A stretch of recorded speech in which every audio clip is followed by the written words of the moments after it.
تو مولانا یہاں دعوت دے رہے ہیں کہ آؤ اپنی ان تمام طبعی، مادی اور جبلی قیدوں کو چھوڑ کر روحانی آزادی کی طرف آ جاؤ۔ وہاں تمہارے اندر جب روحانیت بیدار ہوگی، حق تعالیٰ کے ساتھ تعلق پیدا ہوگا، تو وہ تمہاری حقیقی آزادی ہوگی۔ تو فرماتے ہیں دور شو از بزم صفا، ان سے دور ہو جا جو خود کو پاک کر چکے ہیں، ان کی محفل میں نہ آ، ان کے ساتھ نہ اٹھ بیٹھ جب تک تو اپنے اندر سے مکر و ریا کو ختم نہیں کر لیتا۔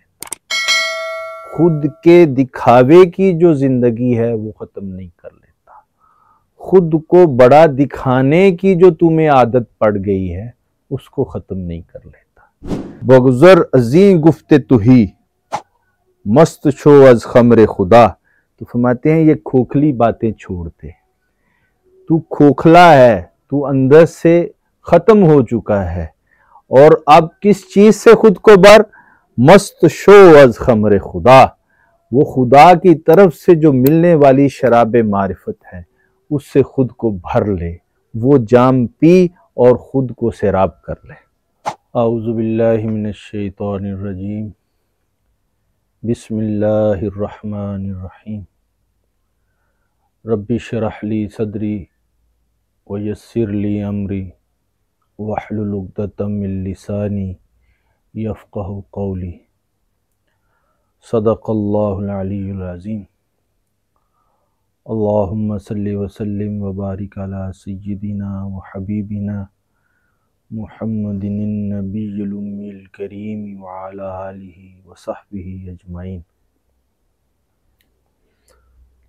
آج ہم جس غزل کو پڑھنے جا رہے ہیں وہ اپنے موضوع کے اعتبار سے، اپنے مضمون کے اعتبار سے نہایت اہمیت کی حامل غزل ہے۔ حضرت مولائے روم رحمۃ اللہ علیہ نے اس غزل میں وہ اپنی وجدانی کیفیات باندھی ہیں کہ آپ کی روح اس سے تازہ ہو جاتی ہے، آپ کا شعور بھی اس سے اپنی شعوری تسکین حاصل کرتا ہے، آپ کا قلب بھی وہاں سے اپنی لذات کو حاصل کرتا ہے، اور آپ کی روح بھی وہاں پر ان روحانی اسرار سے سرشار ہو جاتی ہے۔ تو آج کی غزل اس طرح کی غزل ہے۔ اس غزل میں مولانا جیسے کہ ہر شخص کو جھنجھوڑ کر اٹھا رہے ہیں، بیدار کر رہے ہیں کہ تم بہت سارے معاملات میں حق تعالیٰ سے دور ہو چکے ہو، اور یہ دوری جو ہے وہ تمہیں تمہارے نفس تک لے گئی ہے، تمہاری طبیعت تک لے گئی ہے، تم کو اس نے تمہاری جبلت کا قیدی بنا دیا ہے، تم اپنے جبلت کے قیدی بن کے رہ گئے ہو۔ تو مولانا یہاں دعوت دے رہے ہیں کہ آؤ اپنی ان تمام طبعی، مادی اور جبلی قیدوں کو چھوڑ کر روحانی آزادی کی طرف آ جاؤ۔ وہاں تمہارے اندر جب روحانیت بیدار ہوگی، حق تعالیٰ کے ساتھ تعلق پیدا ہوگا، تو وہ تمہاری حقیقی آزادی ہوگی، اور ایسی آزادی ہوگی کہ جو بے ہنگم نہیں ہوگی، جس کی حدود و قیود بھی ہیں اور وہاں رہنے کے ادب و آداب بھی ہیں، اور وہاں تمہاری تمام روحانی، ذہنی جو لذات ہیں وہ تمہیں میسر آ جائیں گی۔ وہاں سے تمہاری بشری تکمیل بھی ہو جائے گی، تمہاری آدمیت کی تکمیل بھی ہو جائے گی۔ تو شروع کرتے ہیں اس غزل کو۔ فرماتے ہیں چو ہم مکر و ریا دور شو از بزم صفا فصل بہارست چوں دے با یخو با برف میا۔ تو فرماتے ہیں کہ تو اپنی ان ذہنی اور مادی ضرورتوں کی وجہ سے اور نفس کے ساتھ تعلق کی وجہ سے، شیطان کے ساتھ تعلق کی وجہ سے مکر و ریا کا عادی ہو چکا ہے، مکر و ریا کا منبع بن چکا ہے، اور مکر و ریا کا جو لباس ہے وہ اوڑھ چکا ہے۔ تو فرماتے ہیں کہ جب تو مکمل طور پر مکر و ریا کا وجود بن چکا ہے، ان کا حامی ہو چکا ہے، وہاں خود کو گمراہ کر چکا ہے، تو فرماتے ہیں دور شو از بزم صفا، ان سے دور ہو جا جو خود کو پاک کر چکے ہیں، ان کی محفل میں نہ آ، ان کے ساتھ نہ اٹھ بیٹھ جب تک تو اپنے اندر سے مکر و ریا کو ختم نہیں کر لیتا۔ خود کے دکھاوے کی جو زندگی ہے وہ ختم نہیں کر لیتا، خود کو بڑا دکھانے کی جو تمہیں عادت پڑ گئی ہے اس کو ختم نہیں کر لیتا۔ وہاں جو تمہاری انا جو ہے، وہ جو تمہیں سب کرنے پر مجبور کر رہی ہے، اس کو نہیں چھوڑ دیتا۔ تب تک ان اہل صفا کے پاس مت آ، ان کے پاس مت اٹھ بیٹھ، کیونکہ تو منافق ہو چکا ہے، تو اپنی اصل کو کھو چکا ہے۔ تو چو ہم مکر و ریا دور شو از بزم صفا فصل بہارست چوں دے با یخو با برف میا۔ فرماتے ہیں ان کے ہاں تو یہ بہار کا موسم ہے، یہ فصل بہار ہے، یہاں اپنا خزاں رسیدہ وجود مت لے کے آ، یہاں وہ اپنی ٹھنڈک جو ہے، جو کہ خزاں رسیدہ ہے، اس کو مت ڈال۔ تو اپنے خزاں رسیدہ وجود کے ساتھ یہاں نہ آ، تو یہاں جو خود نقصان اٹھا چکا ہے اس میں تو دوسروں کو بھی مبتلا کرے گا، تو خود زوال پذیر ہے، تو وہاں دوسروں کو بھی اس زوال میں لے کر جائے گا۔ تو فرماتے ہیں ان کی محفل جو ہے وہ فصل بہار ہے، تمہاری جو زندگی ہے وہ زوال ہے۔ تو فرماتے ہیں کہ اپنے زوال کے ساتھ ان کی فصل بہار میں نہ آئے، ان کے بہار کے موسم میں نہ آئے، تو اپنے مکر و ریا کو چھوڑ دے، تو اہل صفا کے ساتھ بیٹھ، اپنے خزاں رسیدہ وجود سے وہ اپنی یک بستگی جو تمہارا نفس جو ہے جس کا عادی ہو چکا ہے اس کو چھوڑ کر بہار میں آ جا۔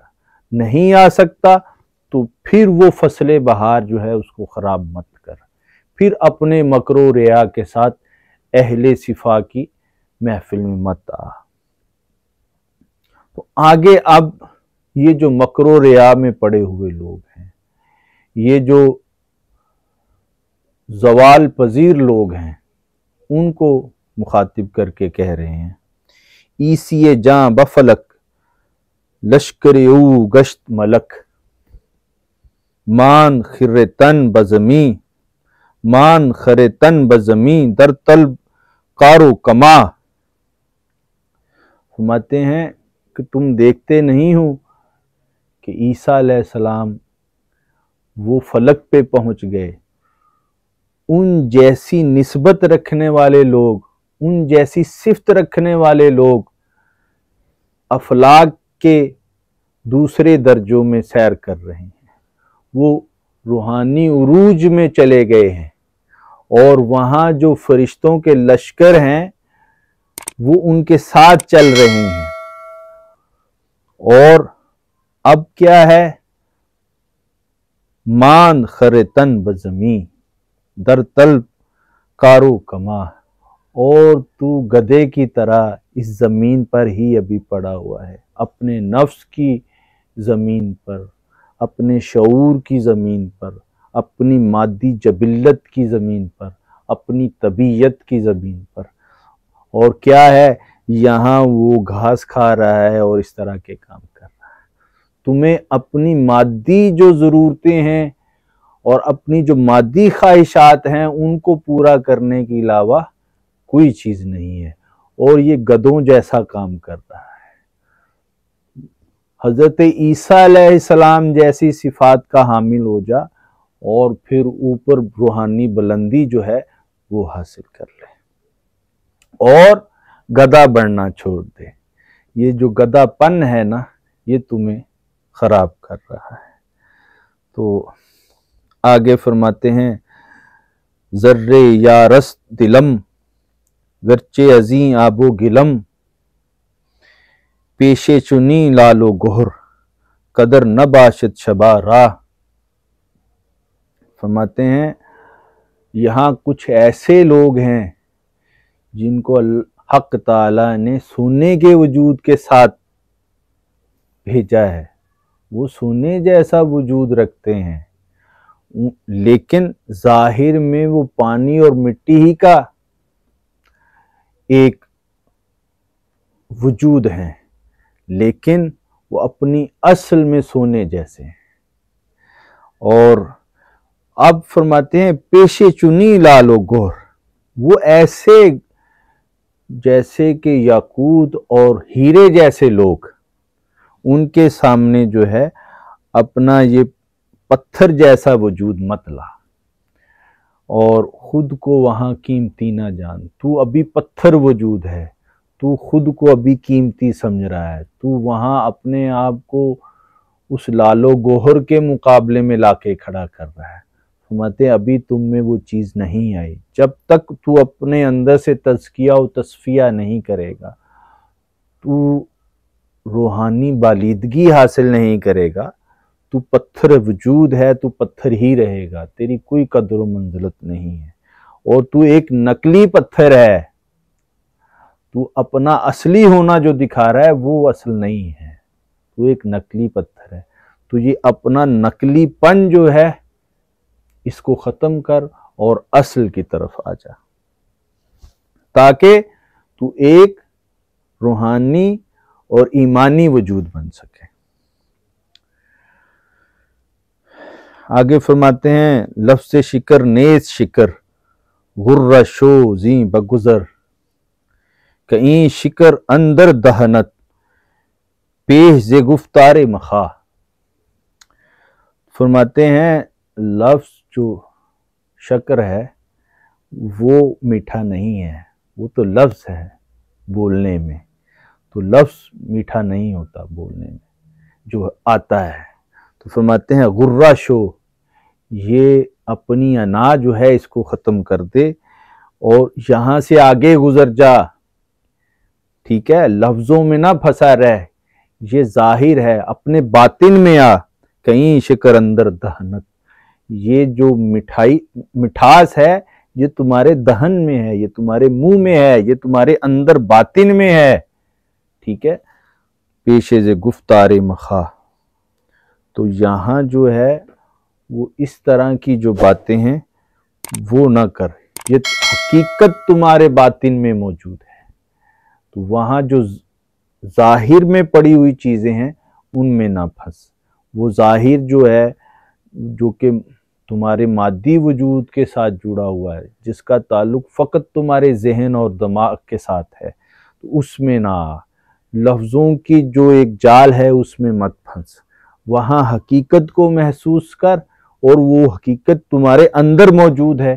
جب تو اس حقیقت کو اپنے اندر محسوس کر لے گا تو پھر جتنے بھی وہاں ظاہری معاملات ہیں اس سے تو بچ جائے گا۔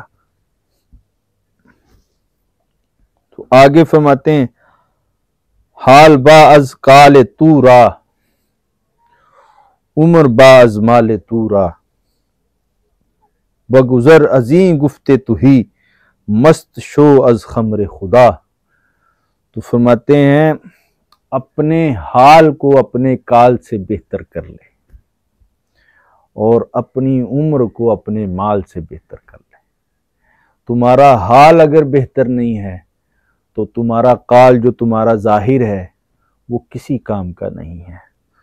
تو اگر اپنے احوال میں بلندی نہیں لے کر آ رہا، وہاں مقام تلوین سے جو مقام تمکین ہے اس کی طرف سفر نہیں کر رہا، تو پھر تمہارا کوئی حال نہیں ہے۔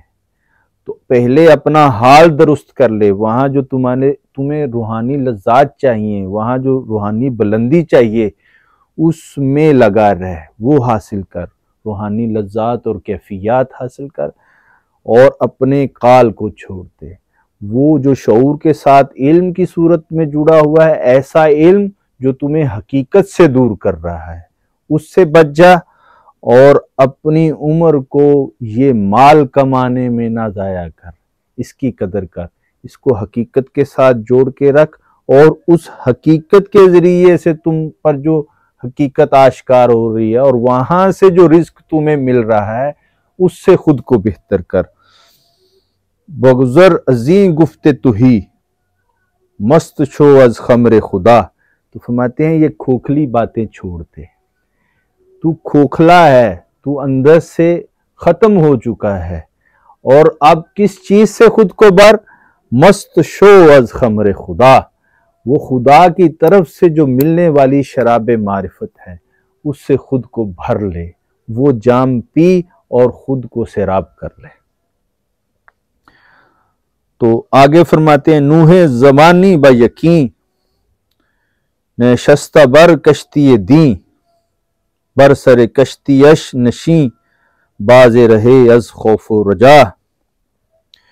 تو پھر فرماتے ہیں اسی کے ساتھ جو بر سر کشتیش نشیں باز رہے از خوف و خدا، تو وہاں اس کا ہم نشیں بن جا، اور پھر وہاں سے خوف و رجا جو ہے وہ حاصل کر لے۔ اور اب بھی وہ جو نوح زمانی ہے وہ تمہارے زمانے میں موجود ہے، اس کی کشتی میں چلا جا، وہاں اس کا ہم نشیں ہو جا، تاکہ اس کی صحبت سے یہ اثر تم تک دوبارہ آ جائے کہ تمہارے اندر جو ہے وہ خوف و رجا جو ہے وہ دوبارہ پیدا ہو جائے۔ خوف کہتے ہیں اللہ پاک کی طرف سے ملنے والی وہ کیفیت جس میں ایک سالک یہ محسوس کرتا ہے کہ ساری دنیا جو ہے وہ بخش دی جائے گی لیکن میں نہیں بخشا جاؤں گا، جیسے کہ حضرت ابو بکر صدیق رضی اللہ تعالیٰ عنہ کا ایک قول پاک ہے۔ آپ فرماتے ہیں کہ اگر سارے لوگ جو ہیں وہ جنت میں چلے جائیں اور ایک شخص جہنم میں جائے تو وہ فرماتے ہیں کہ وہ ابو بکر ہوگا، اور پھر فرماتے ہیں کہ ساری دنیا جو ہے وہ جہنم میں ڈال دی جائے اور ایک شخص جو ہے وہ جنت میں جائے، فرماتے ہیں وہ بھی ابو بکر ہوگا۔ تو یہ خوف اور رجا کی کیفیت ہے۔ اللہ پاک قرآن پاک فرماتے ہیں عذاب اصیب بہ من اشاء، کہ جب وہ اپنا غضب کرتا ہے وہ جب چاہے جس کو وہ پکڑ لے، اور وَرَحْمَتِي وَسِعَتْ كُلَّ شَيْءٍ، لیکن اس کی جو رحمت ہے وہ سبقت لے گئی ہر چیز پر، ٹھیک ہے۔ تو یہ ہے کہ اللہ رب العزت کے ساتھ یہ جو تعلق ہے خوف و رجا کا، یہ بہت ضروری ہے۔ اور حدیث پاک میں آیا ہے کہ جو میری رحمت ہے وہ میرے غضب پر حاوی ہے، وہ اس پر سبقت لے گئی ہے۔ تو اس کے فرماتے ہیں کہ وہ تو اس نوح زمانی کی صحبت میں جائے گا تو وہ تمہارے اندر ان کیفیات کو بیدار کر دے گا، تو اس کی صحبت میں چلا جا، اس کی چوکھٹ پہ چلا جا، تاکہ تمہارے اندر یہ سب سے بڑی جو کیفیت جو تمہیں درکار ہے اس روحانی سفر میں وہ تمہیں میسر آ سکے۔ تو آگے فرماتے ہیں جنس با جنس آمد ازاں از ملک و از حیواں، ہم رہے انکا نشود در دو جہاں جز انقا۔ تو فرماتے ہیں اس کا اصول قدرت ہے کہ اس نے یہاں ہم جنس کو ہم جنس کے ساتھ اتارا ہے، کوئی فرشتہ تھا تو فرشتے کے ساتھ اترا ہے، کوئی حیوان تھا تو حیوان کے ساتھ ہے، جو جس کی جنس تھی اس جنس کے ساتھ یہاں آیا ہے۔ تو اب یہاں مولانا اس کو کھول رہے ہیں کہ پہلے یہ دیکھ لے کہ تو کس کا ہم جنس ہے، تو کس کے ساتھ اٹھ بیٹھ رہا ہے۔ ہم رہے ان کا نشود در دو جہاں جزن کا، یہ نہیں ہو سکتا کہ انکا کے ساتھ رہتے ہوئے تو انکا نہیں ہے، اس دو جہان میں انکا کے ساتھ انکا ہی رہے گا۔ وہ روحانی وجود اپنے دوسرے روحانی وجود کے ساتھ رہ کر اپنی تکمیل کرے گا۔ تو یہ نہیں ہو سکتا کہ تو ایک روحانی وجود رکھتا ہے اور تو زندگی کسی مادی اور جبلی وجود کے ساتھ بسر کر رہا ہے۔ تو یہاں رہتے ہوئے تمہیں انکا میسر اگر آ گیا ہے، تو اس کا ہم صحبت ہے، اس کا ہم نشیں ہے، تو پھر سمجھ کہ تو بھی انکا ہے۔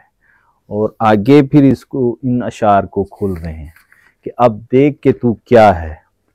میل تو با چیست ببین بے شک آنی بیقین، بنگر کے خود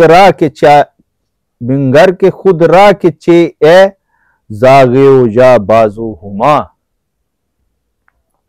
فرماتے ہیں کہ یہ دیکھ کہ تو کس طرف میلان رکھتا ہے، تیرا رجحان کس طرف ہے، قلبی میلان اور رجحان کس طرف ہے، اور تو کس کے ساتھ اٹھ بیٹھ رہا ہے۔ پھر تمہیں یقین ہوگا کہ تو کیا ہے، تو کوے کے ساتھ اٹھ بیٹھ رہا ہے یا باز کے ساتھ اڑ رہا ہے یا انکا کے ساتھ رہ رہا ہے یا ہما کے ساتھ رہ رہا ہے۔ تو اگر تو کوا ہے، اگر تو لالچی اور مادی اور اپنی ہی غرض کے ساتھ زندگی بسر کر رہا ہے، تو پھر تو کوے جیسی زندگی بسر کر رہا ہے۔ اور اگر وہاں روحانی لذات کو تو حاصل کر چکا ہے اور اس کی طلب میں ہے، تو پھر تو باز ہے، پھر تو عارف ہے۔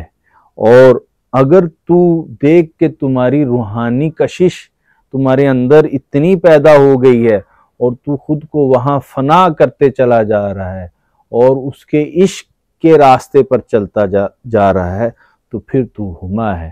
اب دیکھ لے کہ تو اپنی جبلی کشش کے باعث کوا ہے، اپنی روحانی کشش کے باعث تو وہاں باز ہے، عارف ہے، اور اگر تو عاشق ہے تو پھر تو ہما ہے۔ تو فرماتے ہیں کیس رفیقت بجہاں خیش ہما چیز بداں، چونکہ تو اوئی ہمگی زو نشوی ہی جدا۔ فرماتے ہیں کہ یہ دیکھ کہ تمہارا یہاں رفیق کون ہے، وہی تمہاری اصل حقیقت ہے۔ تمہارا جو دوست ہے وہ دیکھ کون ہے، وہ اگر پاک باز ہے، وہ اگر صالح ہے، وہ اگر نیک ہے، تو پھر سمجھ کہ تو بھی صالح ہے، تو بھی نیک ہے، تو بھی اس کے دوستوں میں ہے۔ اگر تو اس کے دوستوں کے ساتھ اٹھ بیٹھ رہا ہے تو پھر اس کے دوستوں میں ہے، اور اگر تمہارا اٹھنا بیٹھنا جو ہے اس کے دشمنوں کے ساتھ ہے، تمہاری صحبت جو ہے وہ اس کے غیر کے ساتھ ہے، تو پھر یہ نہیں ہو سکتا کہ تو اس کے دوستوں میں سے ہو۔ تو یہ دیکھ کہ تو کس کے ساتھ اٹھ بیٹھ رہا ہے، یہی تمہاری حقیقت ہے۔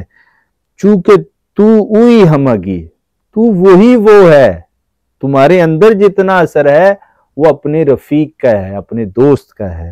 زو نشوی ہی جدا، تو اس کو کبھی اپنے سے جدا نہیں کر سکتا۔ تو اس میں جیسے کہ ایک حدیث ہے، من تشبہ بقوم فہو منہ، جو جس کی شباہت اختیار کرتا ہے، جو جس کی کہہ لیں کہ پیروی کرتا ہے اپنے ظاہری معاملات میں، اپنے باطنی معاملات میں، رسول اللہ صلی اللہ علیہ وسلم کی حدیث پاک کا مفہوم ہے کہ وہ اسی قوم میں سے اٹھایا جائے گا، انہی لوگوں میں سے اٹھایا جائے گا جس کے ساتھ اس کا ظاہری باطنی معاملہ ہے۔ تو فرماتے ہیں کہ تو اب کن کے ساتھ ہو جا، اے خنکاں کس کے ورا، میل بود سوئے خدا بر در رحمت او مست شود بے سر و پا۔ فرماتے ہیں وہ خوش نصیب ہے کہ جو اس کے راستے پہ چل پڑا، جو حق تعالیٰ کے ساتھ جڑ گیا، حق تعالیٰ کی محبت اور اس کی معرفت جو ہے اس کے ساتھ جڑ گیا۔ تو فرماتا ہے، اب فرماتے ہیں بر در رحمت او، اب اس کی رحمت کے در پہ آ جا۔ کیسے؟ مست شود بے سر و پا، کچھ بھی نہیں ہے تمہارے پاس، چھوڑ دے، اس کی رحمت تمہارے لیے کافی ہے۔ کچھ بھی نہیں لے کر آیا، فقط اس کے پیاروں کا تعلق، اس کے ساتھ نسبت، ان کی محبت ہی لے آیا ہے تو بخش دیا جائے گا۔ اس کی رحمت جو ہے وہ اس کے غضب پہ حاوی آ چکی ہے، اس کی رحمت جو ہے وہ سبقت لے چکی ہے اس کے غضب پر۔ تو بس اس کے پیاروں کے ساتھ جڑ گیا، اور اگر تو نے حق تعالیٰ کے ساتھ رہتے ہوئے زندگی بسر کی تو کوئی مسئلہ نہیں ہے، چاہے تو بے سر و پا ہی وہاں پہنچا ہے، تمہیں قبولیت کا شرف عطا کر دیا جائے گا۔ تو اللہ رب العزت سے دعا ہے کہ اللہ پاک حضرت مولا روم رحمۃ اللہ علیہ کی طرف سے ملنے والے ان معارف کو سمیٹنے کی توفیق عنایت فرمائے اور اپنے پیاروں کی صحبت اور سنگ نصیب فرمائے۔ وما علینا الا البلاغ۔